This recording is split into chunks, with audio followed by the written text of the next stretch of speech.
আসসালামু আলাইকুম প্রিয় দর্শক, আপনারা জানেন যে 2026 সালের ফেব্রুয়ারি মাসে ইলেকশন হবে। এই ব্যাপারে অলরেডি তত্ত্বাবধায়ক সরকারের প্রধান ডক্টর মোহাম্মদ ইউনূস সাহেব অনেক আগে থাকতেই ঘোষণা করছে। তো বিভিন্ন দেশের পর্যবেক্ষক আসবে, সেই সাথে ইইউরও পর্যবেক্ষক আসবে, ওই ব্যাপার নিয়ে নিউজ। বাংলাদেশে বৃহত্তর নির্বাচন পর্যবেক্ষক দল পাঠাবে ইইউ, রাষ্ট্রদূত মিলার।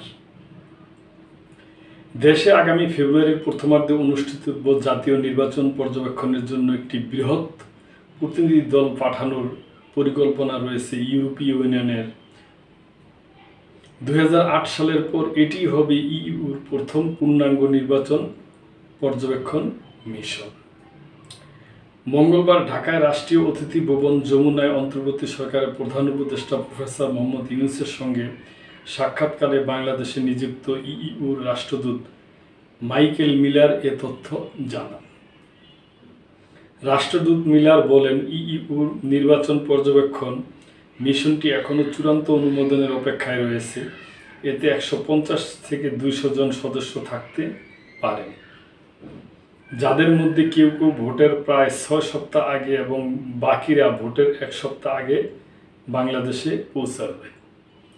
তিনি বলেন, 2008 সালের পর এই প্রথম ইইউ বাংলাদেশে একটি পূর্ণাঙ্গ নির্বাচন পর্যবেক্ষক দল পাঠাচ্ছে।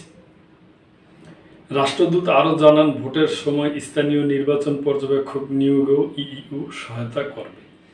প্রায় 1 ঘণ্টাব্যাপী বৈঠকে উভয় পক্ষ সাংবিধানিক সংস্কার, নির্বাচন প্রস্তুতি, বিচার বিভাগ ও শ্রম খাতের সংস্কার, বাণিজ্য ও বিনিয়োগ সম্পর্ক এবং দেশের সার্বিক রাজনৈতিক প্রক্রিয়া নিয়ে আলোচনা করেন।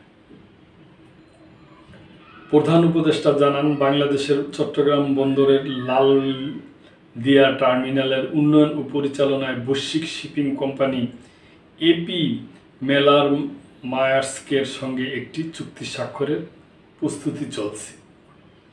রাষ্ট্রদূত মিলার বলেন, ডেনমার্কের এই প্রতিষ্ঠান প্রায় 800 মিলিয়ন মার্কিন ডলার বিনিয়োগ করে লালদিয়াকে এ অঞ্চলের অন্যতম আধুনিক টার্মিনালে উন্নীত করার পরিকল্পনা করেছে।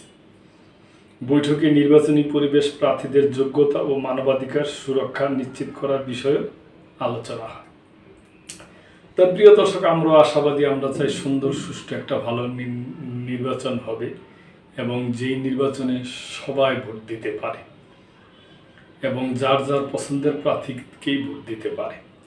প্রিয় দর্শক, এই ব্যাপারে আপনাদের যদি কোনো মূল্যবান মন্তব্য থাকে অবশ্যই করবেন এবং লাইক, শেয়ার, কমেন্ট করে সাবস্ক্রাইব করে মেম্বারশিপ নিয়ে আমাদের পাশেই থাকবেন। আল্লাহ হাফেজ।